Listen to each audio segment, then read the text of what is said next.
শাপলার শহীদদের স্মরণ যে অনুষ্ঠান হয় সেখানে প্রতিযোগিতা হয়েছিল। সেখানে স্কুল, কলেজ, ভার্সিটির ছেলেমেয়েরা প্রতিযোগিতা করেছেন। সেখানে অনেক মেয়ে বিজয়ী হয়েছেন। তার মধ্যে একজন মহিলা বুরকা পরা আছে, হিজাব আছে, বাট মুখ খোলা। এই মহিলাকে আল্লামা মামুনুল হক নিজ হাতে পুরস্কার দেওয়ায় দেখলাম যে প্রচুর পরিমাণে নেটিজেনদের মধ্যে সমালোচনা হচ্ছে।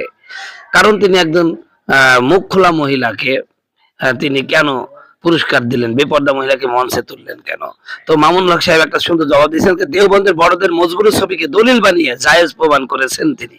যে দেখো আরশাদ মাদানি সোনিয়া গান্ধীর সাথে ওঠা বসা করছে, তার সাথে কথা বলছে, একই পাশে বসেছেন।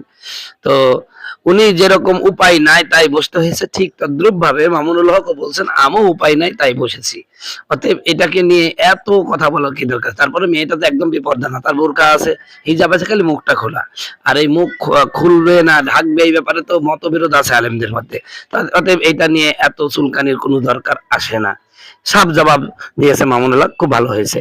অন্যরা মাখামাখি করবে আর ইনারা কিছু করলেই সমালোচনা। এত দোষ ধরলে ইসলামী দল করা যাবে না বা রাজনীতি করা যাবে না, অন্য জায়গায় বসে থাকতে হবে।